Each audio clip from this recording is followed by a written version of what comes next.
चलिए शुरू करते हैं। समस्त आगम के सारा सार का विचार करने में सुंदर चातुर्य तथा गुण समूह के धारण करने वाले निर्व्यापक आचार्यों ने सारभूत क्या है और असार क्या है, ग्रहण करने योग्य क्या है और छोड़ने योग्य क्या है, ऐसा आगम के सारा सार विचार करने में सुंदर चातुर्य तथा गुण समूह के धारण करने वाले निर्यापक आचार्यों ने, इसका वर्णन करने वाले जो आचार्य देव हैं, सारभूत और असारभूत वस्तु को बताने वाले जो हमारे आचार्य भगवंत हैं, उन आचार्यों ने जिस प्रकार द्रव्य श्रुत रूप प्रतिक्रमण नामक सूत्र में, ये जो हमारी जिनवाणी है वो क्या है, द्रव्य श्रुत, और उसके द्वारा वस्तु के स्वरूप को जो हम अपने ज्ञान में जानते हैं, समझते हैं, उसका नाम है भाव श्रुत। दो शब्द आते हैं ना, द्रव्य श्रुत और भाव श्रुत। तो ये जिनवाणी है द्रव्य श्रुत, और इस जिनवाणी को पढ़ करके हमारे ज्ञान में जो वस्तु के स्वरूप का स्पष्ट निर्णय होता है वो कहलाता है भाव श्रुत ज्ञान। तो वो यहाँ कह रहे हैं कि इस जिनवाणी को पढ़ करके ये हुआ द्रव्य श्रुत। द्रव्य श्रुत के अवलंबन से इसमें जो प्रतिक्रमण का विस्तार से वर्णन किया है, तदनुसार जानकर जिन नीति को अनुलंघता हुआ, अर्थात जिनेन्द्र परमात्मा ने जैसा परमार्थ प्रतिक्रमण का स्वरूप वर्णन किया है, भगवान की दिव्य ध्वनि में जैसा परमार्थ प्रतिक्रमण का स्वरूप वर्णित हुआ है, और उन्हीं की परंपरा में आचार्यों के द्वारा ये जिनवाणी लिपिबद्ध होकर के हमारे तक आई है। तो ऐसे तदनुसार जानकर जिन नीति को अनुलंघता हुआ, अर्थात उसका उल्लंघन नहीं करता हुआ, जो सुंदर चरित्र मूर्ति महामुनि सकल संयम की भावना भाता है, बस सकल संयम की भावना भाता है कि कब मैं अपने स्वरूप में जमूंगा। उसमें आता है ना, धर कर दिगंबर बेस कब 8-20 गुण पालन करूं, 2-20 परिस से सदा शुभ ध्यान निज धारण करूं। ऐसी दशा मेरी कब हो जाएगी कि जब सब पर लक्ष्य को मैं छोड़ करके अपने आत्मा के उत्तम ध्यान में निमग्न हो जाऊंगा। ऐसी जो भावना पूर्वक भावना करते हैं उस महामुनि को, कि जो महामुनि बाह्य प्रपंच से विमुख हैं, अब नास्तिकियों से बात करते हैं, सर्व बाह्य प्रपंचों को जिन्होंने छोड़ दिया है, यहाँ तक कि मासोपवास की प्रतिज्ञा लेकर के जो ध्यानस्थ हो गए हैं, ऐसे कई मुनिराज हुए हैं ना जिन्होंने मासोपवास की प्रतिज्ञा ले ली, महीनों तक बस ध्यानस्थ खड़े ही हो गए। जैसे हमारे प्रथम तीर्थंकर आदिनाथ भगवान दीक्षा ली और दीक्षा लेकर के 6 महीने तक एक साथ विराजमान हो गए, वहां से हटे ही नहीं, उस ध्यान से च्युत ही नहीं हुए, यहाँ तक कि उनके शरीर पर बेलें तक चढ़ गई, ऐसी दशा हो गई। तो ऐसे जो परम संयमी मुनिराज हैं, जो अपने आत्म स्वरूप की अनुभूति के लिए खड़े हो गए तो हो गए, ध्यान में बैठ गए तो बैठ गए, और उसी के स्वरूप में बारंबार या तो अनुभूति करते हैं या उसी के स्वरूप का विचार करते हैं। ऐसे यहाँ का बाहर के सर्व प्रपंचों को जिन्होंने छोड़ दिया है, अर्थात आहार विहार निहार धर्मोपदेश आदि का भी जिनको भाव नहीं आता है। जैसे बाहुबली स्वामी 1 वर्ष तक खड़े रहे, ऐसे बहुत उदाहरण है। और आ भी जाए तो भी उसको लक्ष्य में रखते नहीं है, निरंतर निज स्वभाव के अवलंबन लेने के लिए प्रयत्नरत रहते हैं। ऐसे जो महामुनि बाह्य प्रपंच से विमुख हैं, पंचेंद्रिय के विस्तार रहित हैं, अर्थात 5 इंद्रियों के विस्तार से रहित, अर्थात 5 इंद्रियों के माध्यम से अपने उपयोग को भ्रमित नहीं करते हैं। अब शब्द तो आचार्य ने सामान्य भाषा में कह दिया, पंच इंद्रियों के विस्तार से रहित, देह मात्र जिसे परिग्रह है। अब देह तो छोड़ी नहीं जा सकती, लेकिन देह रहते हुए, और देह में 5 इंद्रियां हैं, उन 5 इंद्रियों के रहते हुए भी 5 इंद्रियों संबंधी विकल्पों को छोड़ा जा सकता है। और हमारे सारे मुनि भगवंत और अरहंत परमात्मा उस 5 इंद्रियों के रहते हुए भी, देह के रहते हुए भी उन संबंधी विकल्पों को संपूर्णतया छोड़ देते हैं। अनंत परमात्मा है ना, उनकी देह है कि नहीं है? देह है, और देह है तो उसमें 5 इंद्रियां भी हैं। स्पर्शन इंद्रिय पूरा अखंड शरीर, रसना इंद्रिय अपनी ये है ही, घ्राण इंद्रिय, चक्षु इंद्रिय, कर्ण इंद्रिय, ये उनके शरीर में 5 इंद्रियां हैं कि नहीं है? हैं, लेकिन उसके विस्तार को छोड़ दिया है। विस्तार को छोड़ दिया है अर्थात क्या? कि उन इंद्रियों के माध्यम से जो हमारा ज्ञान पर में भ्रमित होता था, उस पर में भ्रमित होते हुए ज्ञान को 144 नंबर की समय सार की गाथा के अनुसार अपन कहें तो ढालू वाला मार्ग बना करके अपने निज स्वभाव में जोड़ दिया है, अपने निज स्वभाव में ही लीन हो गए हैं। ऐसे हमारे मुनि भगवंत और अरहंत परमेष्ठी, उनके लिए यहाँ कहा कि पंचेंद्रिय के विस्तार रहित देह मात्र जिसे परिग्रह है, और परम गुरु के चरणों के स्मरण में आसक्त जिनका चित्त है। या तो निःशुद्धात्म तत्व में जिनका चित्त आसक्त है, अथवा जो परम गुरु अरहंत परमात्मा कहलाते हैं। अरहंत परमात्मा गुरु भी कहलाते हैं और देव भी कहलाते हैं।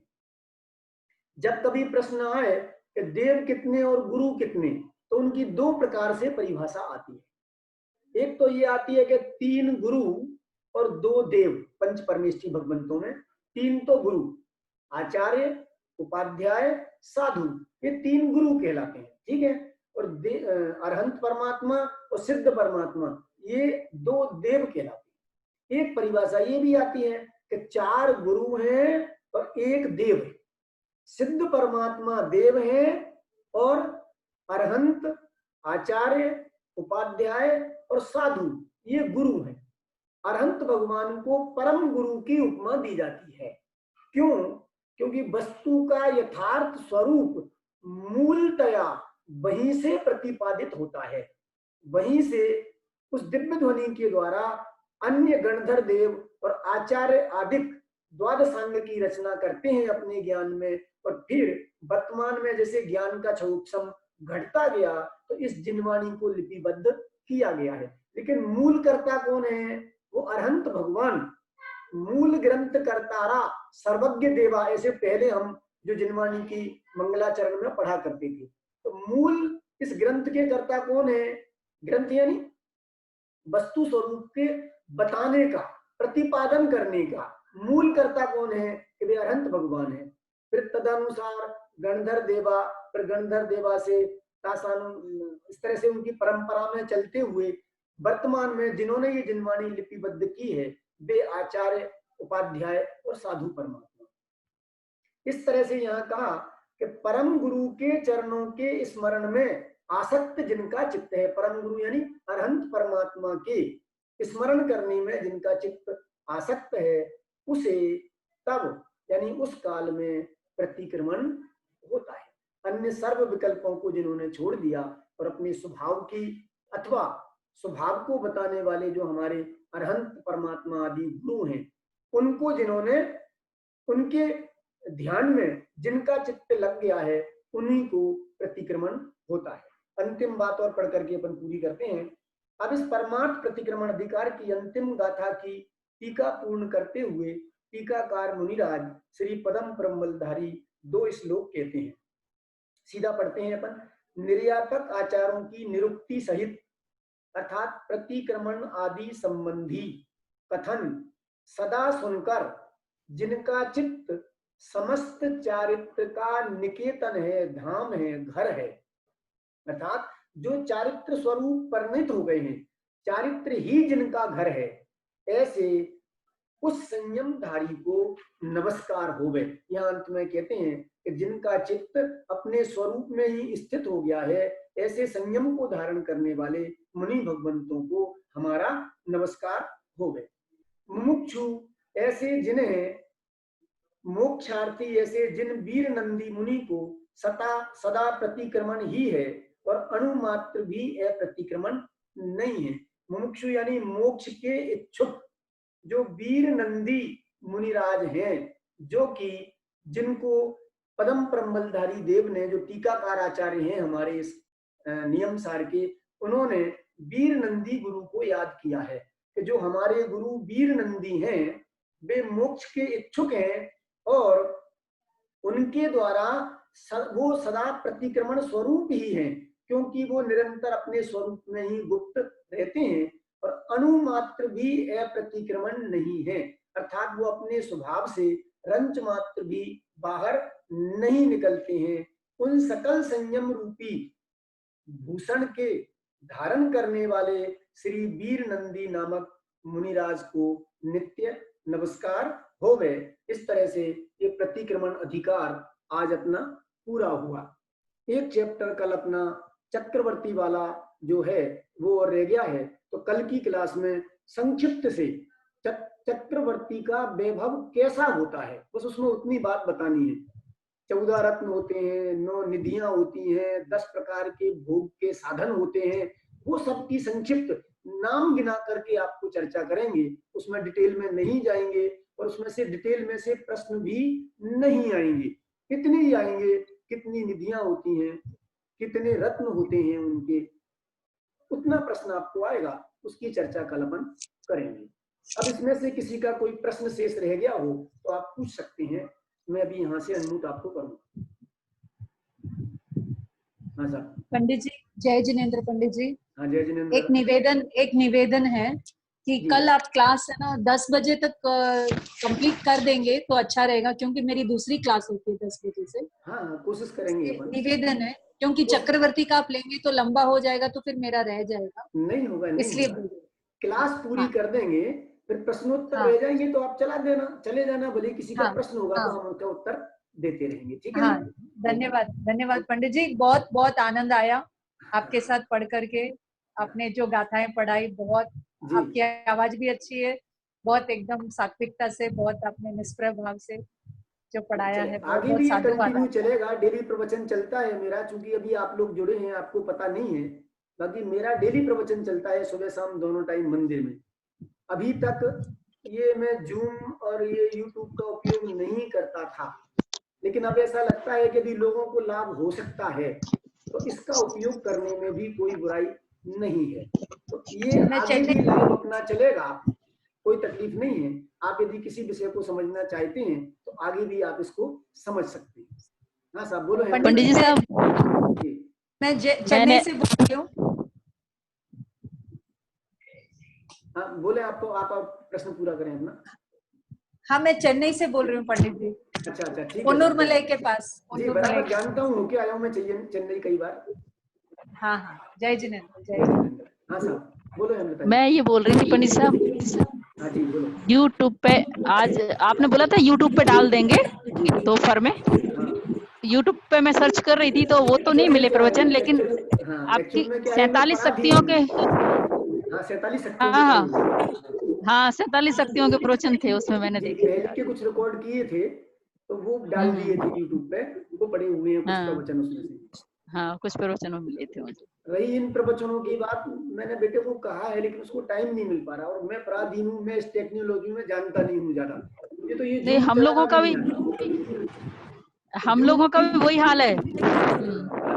तो जूम भी कई बार अटक जाता है तो मुझे उसको आवाज देनी पड़ती है इसको सुधारने के लिए कि आवाज नहीं जा रही है, कि क्या हो रहा है, क्योंकि मैंने ये अभी 2-4 दिन से ही उपयोग किया है इस शिविर के पहले से ही। इससे पहले मुझे ये कुछ चलाना नहीं आता था और इस बारे में ज्यादा मैंने कभी ध्यान भी नहीं दिया। पंडित साहब, ये एक प्रश्न था कि वीर नंदी मुनिराज को क्यों नमस्कार किया है? ये उनके या तो गमक गुरु थे, इस बारे में मुझे भी ज्यादा जानकारी नहीं है, देखना पड़ेगा इसका। या तो उनके साक्षात गुरु थे, या फिर उनके शास्त्रों का अभ्यास है, किसी कारण से उन तक वो बात आई होगी तो उन्होंने वीर नंदी मुनिराज को याद किया। अपने गुरु को याद करते हैं ना, जैसे जो अपन को प्रिय होते हैं। जैसे होता है कई बार अपने घर वाले हों भले ही, लेकिन घर वालों को याद नहीं करते हैं, और हमें कोई दूसरा अच्छा लगे तो हम उसको याद करते हैं, उसकी चर्चा करते हैं कि हमने उनसे सीखा है, डायरेक्ट गुरु से नहीं सीखे। जैसे समझ लीजिए यहाँ हमारे युगल जी गुरु जी थे, और युगल जी से हमने पूरे प्रवचन सुने हैं 20 वर्ष तक युगल जी से हमने प्रवचन सुने, लेकिन हम कहें कि हमें तो डॉक्टर साहब ने सिखाया है, हमें डॉक्टर साहब प्रिय लगते हैं तो हम उनके लिए कह सकते हैं। ऐसे ही यहाँ जो टीकाकार मुनिराज पदम ब्रह्म बलधारी देव हैं, उन्होंने अपने उनको वीर नंदी मुनिराज को याद किया है। हाँ अमृता जी बोलो। यही प्रश्न था मेरा भी। हो गया, चलिए। हाँ हो गया। हाँ पंडित जी, एक कोर्स से रिलेटेड प्रश्न है, जी बोले। पूछ सकती हूँ पंडित जी? हाँ बोले बोले। वो अपने कर्म की 148 प्रकृतियां बोलते हैं ना, तो मैं अभी भाव लिपिका पढ़ रही थी तो उसमें 168 प्रकृतियां गिनाई गई है, तो वो 20 प्रकृतियां किस अपेक्षा से पंडित जी? वो दोनों तरफ है ना, पुण्य रूप और पाप रूप। हाँ दोनों तरफ आ जाती है, दोनों तरफ आती हैं, वो 168 हो जाती हैं। जो आघातीय कर्मों की कुछ प्रकृतियां है ना, उनमें इस तरह का भेद करके 20 प्रकृतियां बढ़ जाती हैं और 168 प्रकृतियां हो जाती हैं। नाम भी उसमें सब दिए गए हैं। हाँ दिए हैं, हम लोगों ने भी भावदीप का पढ़ी है और उसमें ये सब आए दिए हैं नाम वगैरह। अब वो आप नाम पूछोगे तो मुझे याद नहीं रहते हैं इतना। स्पर्श आदि पुद्गल की जो 20 प्रकृतियां हैं, वो नाम कर्म में 113 गिनाते हैं, अदरवाइज 93 गिनाते हैं, 113। जी जी ठीक है, मैं देख लूंगी। ठीक है, और कोई प्रश्न? पंडित जी बोलिए। बहुत बहुत आभार, बहुत बहुत आभार जी धन्यवाद। हाँ ये जो आपके YouTube पर प्रवचन पढ़े हैं ना पंडित जी, जी ये परसों सुबह के हुए थे आपके, जी उनमें आवाज नहीं है। पहले नहीं थी आवाज, एक्चुअल में उस दिन YouTube से जूम लिंक नहीं हुआ, तो डायरेक्ट YouTube पे लगा दिया था। जूम अलग चल रहा था, YouTube अलग चल रहा था, लेकिन उसमें आवाज नहीं आई, तो उसको डिलीट कर दिया और आज उस प्रवचन को वापस YouTube पर डाला है। अब आवाज आएगी आपको, अब यदि सुनेंगे तो आवाज आपको आएगी। अच्छा धन्यवाद। जूम से रिकॉर्ड किया गया था, जूम में, तो जूम की रिकॉर्डिंग को अब वापस YouTube पे डाल दिया गया है, अब आप उसको सुन सकते हैं। आपका डेली का रहता है ना प्रवचन? जी डेली सुबह शाम दोनों टाइम चलता है मंदिर में। तो वो उसका लिंक भी भेज देना मुझे। हाँ वो मैं लिंक आपको मेरा नंबर है ना आपके पास? है, मेरे पास है आपका नंबर। हाँ अच्छा ठीक है, जय जी। मैं आपको भेज दूंगा। हाँ जय जिनेंद्र। और ये ग्रुप जो अपना है वो भी अभी डिलीट नहीं करेंगे, तो वो ठीक है प्रवचन जैसे ही चालू होते हैं मैं इस ग्रुप में भी डाल दूंगा, तो सबको उसका पता लग जाएगा, तो जो भी जब भी समय मिले सुनना चाहे सुन सकते हैं सभी। और कोई प्रश्न? पंडित साहब, ये प्रतिक्रमण का ही पूरा अधिकार है, तो इसमें सारे प्रश्न निश्चय प्रतिक्रमण और व्यवहार प्रतिक्रमण के ही बन रहे हैं पूरे प्रश्न जी, तो उसको कैसे डिफाइन करेंगे अलग अलग? नहीं मैं ध्यान है जैसे वो संक्षिप्त में आएगा, आपको चिंता करने की जरूरत नहीं है, उसमें 4 उत्तर दिए हुए होंगे। छोटा प्रश्न किया, उसके 4 उत्तर दिए हुए होंगे, आपके ख्याल में आ जाएंगे। इतना विस्तृत अपन ने वर्णन किया है, उसमें से ही आएगा। 4 उत्तरों में से कोई एक उत्तर पर आपको क्लिक करके उसको भरना है बस। 10 मिनट का प्रश्न पत्र आएगा, मुश्किल से 50 प्रश्नों को भरना यदि आपको याद है तो 10 मिनट से ज्यादा नहीं लगेगा। तो सोचना पड़े तो थोड़ा समय लग सकता है, और आप ग्रंथ उठा के देखेंगे तो 1 घंटा पूरा भी हो सकता है। इसका उत्तर क्या है ना पंडित जी? हाँ जी पंडित जी, कल ग्रुप में क्वेश्चन था कि निदान जो है पाप में है या धर्म ध्यान, मतलब इसमें आएगा? अर्थ ध्यान है, ध्यान में। तो निदान तो शल्य में भी आता है, ध्यान में भी आता है, और वो पाप भी है, कषाय भी है, लोभ कषाय है, तो क्या करेंगे जब? पाप तो सारी वृत्तियां पाप रूप ही हैं, एक अपेक्षा से देखा जाए तो सब पाप रूप ही हैं, लेकिन उसके विशेष भेद समझने के लिए भेद प्रभेद करके बताया जाता है। इतनी सी बात है। तो नियम सार जी हम पढ़ रहे हैं, तो शल्य वो निदान शल्य में ही गिना है, नहीं तो यहाँ हम निदान शल्य में ही लिखेंगे ना, धर्म ध्यान कैसे लिखेंगे? शल्य में भी आया है, निदान का प्रकरण शल्य में सॉरी, भी आया आर्त है। ध्यान में कैसे लिखेंगे? आर्त ध्यान में भी आया है, मैंने आपको बताया भी था। ध्यान वो तो से ठीक है, प्रकरण में आ गया ना। तो आता ही है। हाँ, तो आर्त आर्त ध्यान में आ ध्यान गया ना वो तो ये प्रकरण। ध्यान का भेद लिख सकते हैं फिर इसको। हाँ बिल्कुल, आर्त ध्यान जैसे का मान लीजिए प्रश्न आया आपका थोड़ी देर के लिए ये, हाँ, तो आपको उसमें शल्य दी ही नहीं होगी, तो नेचुरली आपको आर्त ध्यान भरना ही है। कंफ्यूजन वाला, जहां तक हमने कोशिश की है, कंफ्यूजन वाला ना हो, जिसके दो उत्तर एक साथ आते हो, इस तरह का प्रश्न ना बने, ऐसी कोशिश की गई है। यद्यपि प्रश्न पत्र मैंने नहीं बनाया, ने बनाया है, लेकिन फिर भी उसमें ये कोशिश की गई है तो उसमें ऐसा कंफ्यूजन वाला उत्तर नहीं आवे। तो उसमें यदि मान लो या तो निदान आएगा, या तो शल्य आएगी, या फिर आर्त ध्यान आएगा, तो आपका स्पष्ट है दोनों में से कोई एक होगा। शल्य आएगी तो शल्य पे क्लिक करना है आपको, और यदि आर्त ध्यान आएगा तो आर्त ध्यान पे क्लिक करना है। जैसा आपको और दोनों आ जाए तो? मेरा नहीं क्या आएगा। दोनों आ जाएंगे, दोनों नहीं आएंगे। उससे हमें समझना पड़ेगा। नहीं आएगा। नहीं ऊपर का आएगा। प्रश्न क्या है वो हमें समझना पड़ेगा, फिर उस परिप्रेक्ष्य में उत्तर देना पड़ेगा। आर्त ध्यान का प्रकरण है कि शल्य का प्रकरण है, वो हमें फिर उसमें से समझना पड़ेगा और समझ करके फिर उत्तर देना पड़ेगा। कदाचित दोनों आ गए तो। हाँ बोले। ये शिविर का धन्यवाद यूट्यूब पे डाल सकते हैं हम?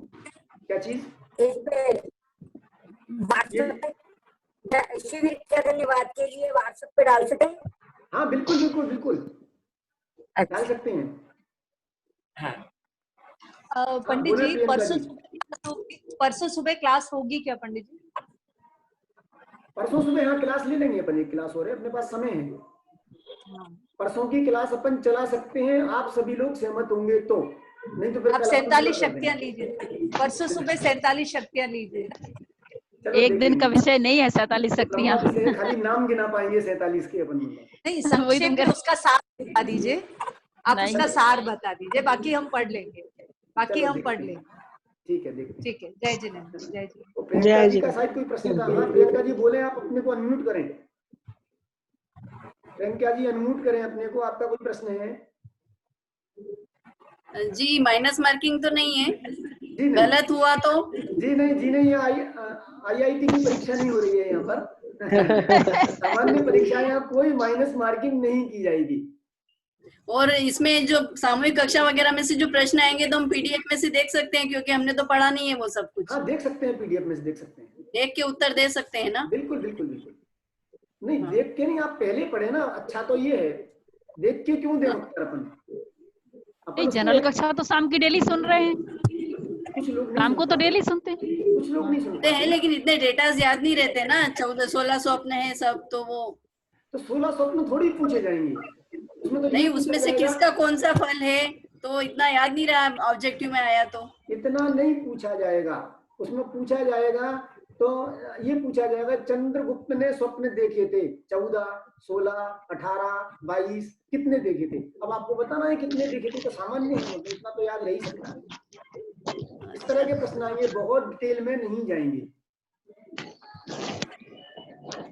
और कोई? इसकी पीडीएफ डाली है क्या 16 स्वप्न वाली? हाँ डाली हुई है, ग्रुप में डाल दी। अपना जो टेलीग्राम का ग्रुप है उसमें डाली हुई है। अच्छा, उसमें टेलीग्राम में है। टेलीग्राम वाले ग्रुप में डाल दी है अपन ने उसकी 16 स्वप्न की पीडीएफ। उसमें से आप मेरे ये नियम सार का ही पेपर भी जो है ना, आप बहुत गलत हो जाता है मेरे रोज पेपर। नियम सार का भी जो है ना, आपने तो फिर मैं पीछे रह जाऊंगा चलने में। कभी कभी तत्वार सूत्र की क्लास आ जाती है, मेरे क्लास जुड़ जाती है। अच्छा, आप तत्वार सूत्र में थे क्या पहले? नहीं थी मैं तो, पर वो जुड़ जाती हूँ, पता नहीं कैसे। नहीं कोई बात नहीं। जो आपने हाँ ध्यान रखे, नियम सार के भी जो है ना पेपर, नहीं तो मैं पीछे रह जाऊंगी पेपर देने में। नहीं, इस ग्रुप में जो जुड़े हुए हैं उनके पास इसी ग्रुप का पेपर आएगा वैसे, लेकिन फिर भी टेलीग्राम पर आएगा। बाई चांस कोई गलती हो जाए तो आप हाथों हाथ फोन कर देना। नंबर पंडित जी टेलीग्राम पर आएगा प्रश्न, टेलीग्राम पर आएगा ना? टेलीग्राम पर प्रश्न उत्तर आएगा। आपको टेलीग्राम पे तैयार रहना है 2 मिनट पहले, 3 बजने के 2 मिनट पहले टेलीग्राम पर तैयार रहना है प्रश्न उत्तर के लिए। तो लिंक तो यही वाली चलेगी उसमें कि दूसरी आएगी? लिंक दूसरी आएगी, यही आएगी?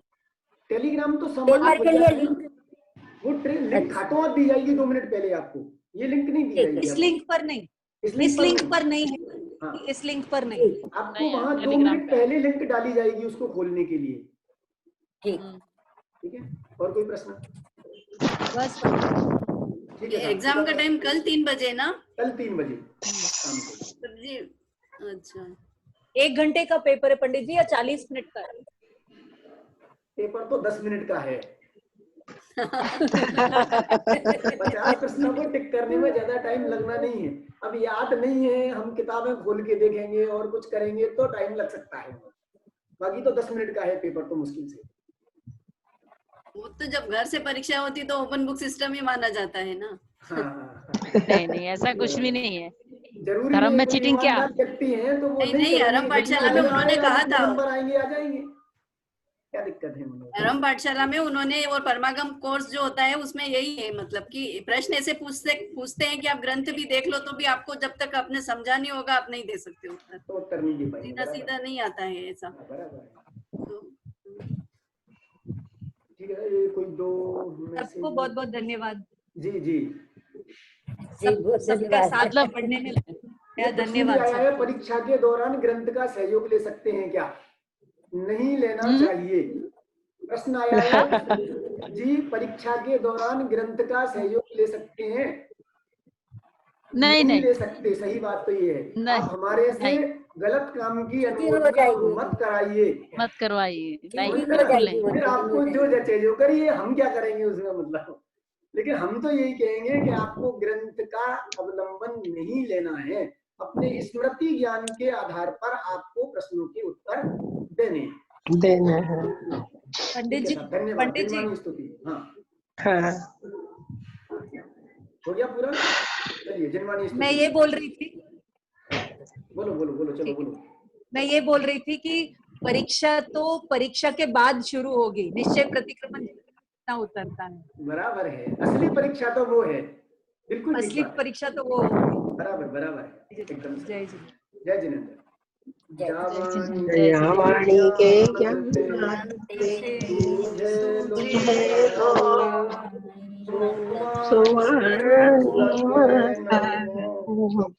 सदा मुकार मन।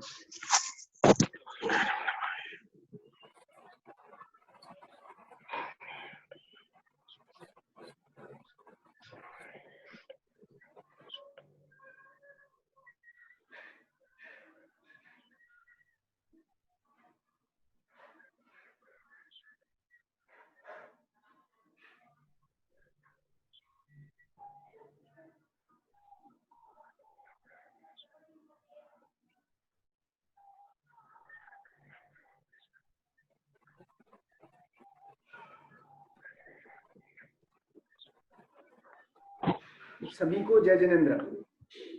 सभी जय जिनेंद्र। पंडित जी जय जिनेंद्र। आगे भी ऐसे कार्यक्रम देते रहे, हमें ऐसे लाभान्वित करते रहे, उसके लिए बहुत बहुत धन्यवाद आपको।